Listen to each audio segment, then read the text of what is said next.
Time for some of that info. Welcome to Street Scores. It's your boy Rico bringing y'all a Redskins report centered around most of our draft picks getting paid, moves the Redskins are making to fix our injury problem, and many more. Let's get it. Let's get it. Whoop, whoop. Let's get it.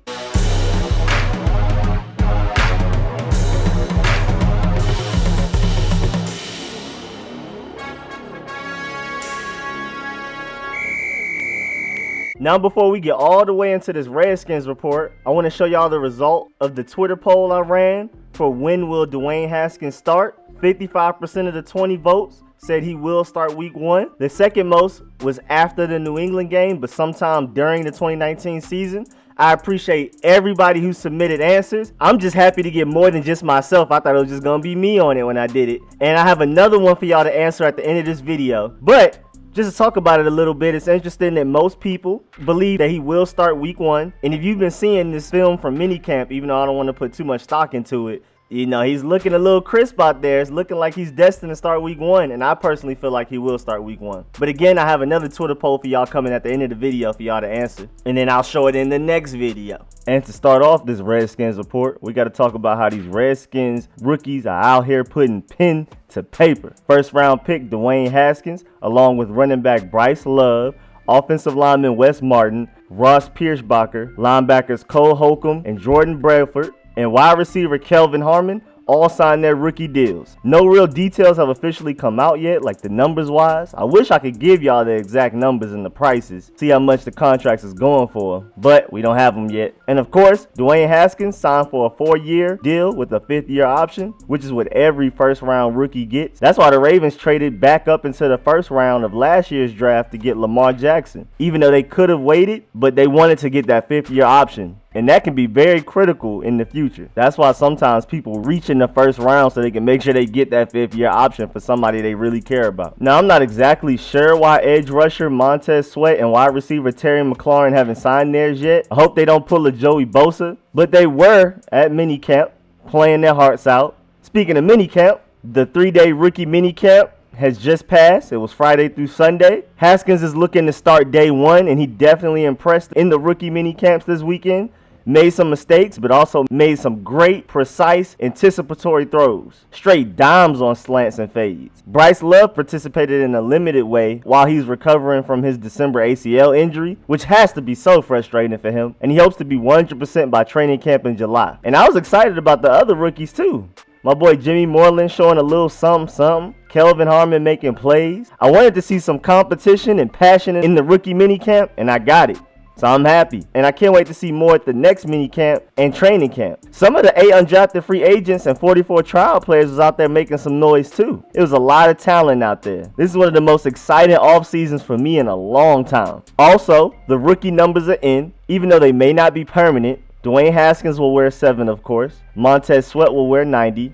And I'm wondering if he asked Ziggy Hood for permission before he chose that. Terry McLaurin will wear 17. I'm wondering if he asked Michael Floyd for permission. Bryce Love will wear 23, which is kind of an ugly number to me, but you know, he'll make plays in it, so he'll make the number look good. But he can't wear his number 20 because that's the number Landon Collins just took. Wes Martin will wear 78. That's possibly our starting left guard of the future. Ross Pierschbacher will wear 72. Cole Holcomb will wear 57, which is also a little weird looking to me, but he got it. Kelvin Harmon will wear 13, which is interesting. Jimmy Moreland will wear 25. That's a nice number. And Jordan Bradford will wear 95. Oh, and as a side note, Dwayne Haskins is already calling Kelvin Harmon Baby Julio. Next news, the Redskins have hired outside consultants to figure out why the injury problem is so bad. Literally the league's worst 2 years in a row. We have had 56 players on injured reserve since the 2017 season. That's absolutely ridiculous. That's not even including the players that were injured for multiple games but never ended up on injured reserve. And that also doesn't include the guys like Morgan Moses who were playing through painful injuries all season. These consultants are looking at everything the Redskins are doing injury-wise. Prevention, analysis, and treatment. And this is coming off of Daniel Snyder's dollar. So this is serious. The Redskins are showing that they really do want to get this rectified. And I'm not exactly sure how confident I am in this, how confident I should be in this new effort to fix the injuries, but I am very, very hopeful. But the Redskins, if anybody, seem very confident in this new initiative towards producing a healthier team. You can see it in there drafting a Montez Sweat and especially Bryce Love. Sweat with the supposed heart condition, and Love with the very recent ACL injury. Drafting players with some sort of injury history is a good indication that the Redskins front office truly believes that they can fix this injury situation. And as of right now, all we can do is hope that they are right. And you would think that it couldn't get worse than last year, but that's the exact same thing we said after 2017, and then it did get worse in 2018. So don't say it can't get any worse than last year, because you will get proven wrong. Hard Knocks, been hearing a lot of chatter about it. The Redskins are one of the prime candidates to be on Hard Knocks this year. And we do actually have some very entertaining people. Rob Ryan and Jim Tomsula alone will draw ridiculous ratings. But then there's also a big QB battle, of which includes a 15th overall first round quarterback in Dwayne Haskins, who's very smart with a big personality. So that's entertaining in itself. I mean, that man just cashed out on a Bentley as soon as he got his paycheck. I'm rocking with it. It's also the same guy that was charging people just to be at his draft party. And that man wasn't even looking at them folks. He had his headphones on, he was on his phone, but hey man, hustler. You also have my boy Jimmy Moreland with his extreme trash talk. I can't wait to see that. And Darius Geis with his all-around entertaining presence on and off the field, playing Fortnite with fans, taking fans to the movies. You know, he just do a bunch of stuff. He's just a good dude, man, for real. And then there's the story of Adrian Peterson, and now he's proven doubters wrong another season, the legend. And of course, there's the intrigue of the new additions of Landon Collins, Dominique Rodgers-Cromartie, and Reuben Foster. We also have some great rookie stories like Bryce Love and Montez Sweat, who have big chips on their shoulders, with missions to go out there and prove everybody wrong for not taking them way sooner in the draft. Dwayne Haskins is also one of them too. And then you have Josh Norman, Jonathan Allen, Vernon Davis, and Jay Gruden, who are always good sources of entertainment and comedy. I'm also interested in the Cam Sims project. Hard Knocks can be a huge distraction to a team, but I also feel like we have the structure to actually handle it well now. I feel like this is the year out of all years that we can actually be on Hard Knocks and it won't just self-destruct our team. And I would really love to see the behind the scenes coverage. I know Jonathan Allen is starting a YouTube channel, but I want some super produced behind the scenes view of the offseason of everything, especially since this is the most excited I've been about an offseason since probably like ever. And I will be checking out Jonathan Allen's YouTube along with the Hard Knocks, but I need that Hard Knocks because it's not even just the players. Again, it's even the coaches and Jim Tomsula and Rob Ryan. There's a lot of funny people and came from nothing stories, along with the proving people wrong from injuries or lack of notoriety type of stories. I mean, we have everything. And again, the QB battle leads it all. I'm also interested in getting an in-depth look at Bryce Love. He is very smart with future plans to become a doctor, and he has a lot to prove. He was the most electric player in 2017. I don't care what nobody says. And I not only want to see him return to that form, but I also want to see the process. His potential, along with Chris Thompson's class, and then Adrian Peterson's legend and wisdom helping each other out, has to make for good entertainment. Especially with them competing and pushing each other to be better. There's just so many things to look at. Trey Quinn is entertaining. Punter Tress Way is entertaining. Also, I know for fans of other teams, they will definitely tune in because there's this huge misleading stigma that we're just the most dysfunctional team of all time. And I know they'll definitely tune in to watch us crumble and laugh at us. But we will show them that we're not to be played with. I would love some national media coverage. Get some of these bad stigmas and misleading representations of us all. And forget about the team and the coaches. Jonathan Allen will show it in his interviews and camera time alone. That man has a huge chip on his shoulder since Clemson. That man hates losing, and he showed it in his rookie season when we were losing games. That man is clearly frustrated with mediocrity. Now the feel-good story. Kashawn Jarrett is now a full-time coach for the Redskins. Let's go.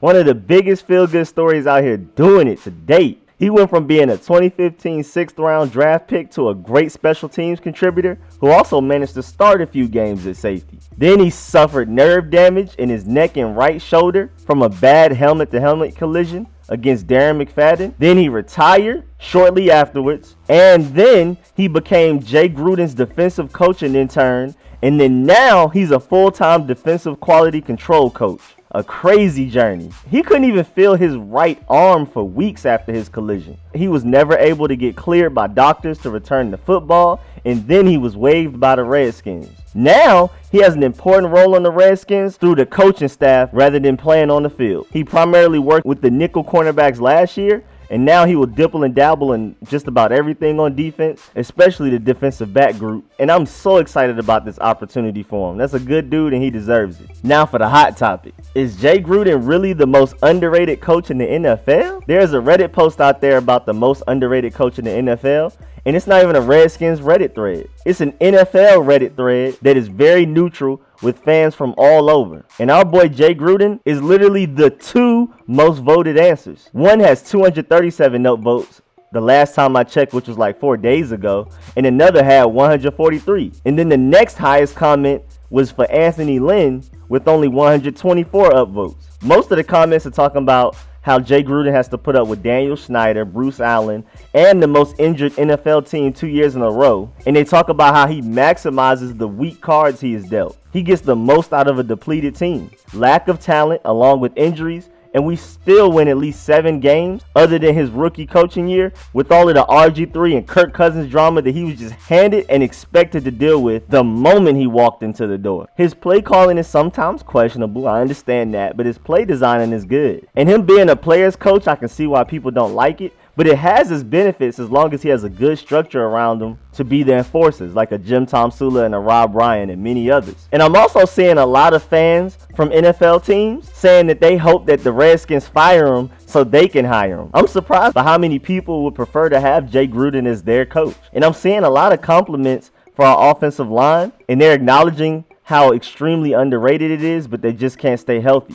But one last major thing for Jay Gruden in the Reddit thread is that people are also giving Jay Gruden big props for never complaining or passing on any blame with all of the drama and turmoil. Also, the fact that he is the longest tenured head coach under Dan Snyder, who has reigned since 1999. Jay Gruden has his faults and strengths, of course, but continuity is a big thing, especially for the Redskins.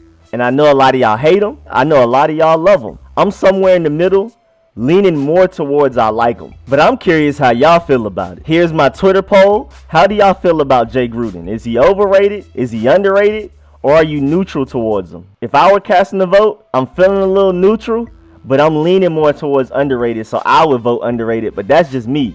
So let me see your vote. Go to the link in the description and submit your answer. I'll post the results and talk about it a little bit in my next video like I did with the Dwayne Haskins starting week 1 topic. But that's it for this off-season episode of Redskins Report. Thanks for the view. I'm going to keep bringing y'all updates on the Redskins year-round, of course. I'm going to bring y'all my film sessions on every player we drafted and maybe even some undrafted free agents as we get closer to the regular season, one by one. And I'm also going to bring y'all some Redskins reports like this, debate topics, and of course some live streams when applicable. I love the live streams. That is so fun. Make sure y'all get in them comments and let me know, how do y'all feel about the potential impact that our rookies can have? Do you feel the Redskins can fix their injury problem? Do you want the Redskins on Hard Knocks? And do you feel like Jay Gruden is underrated? Also, make sure you Dolomite Fake Punch that like button, favorite, subscribe, I'll subscribe back, and most importantly, comment and share. And again, thank y'all for the support. Thank y'all for waiting for this video. The last one I made just completely crashed and a whole bunch of stuff happened, but I'm finally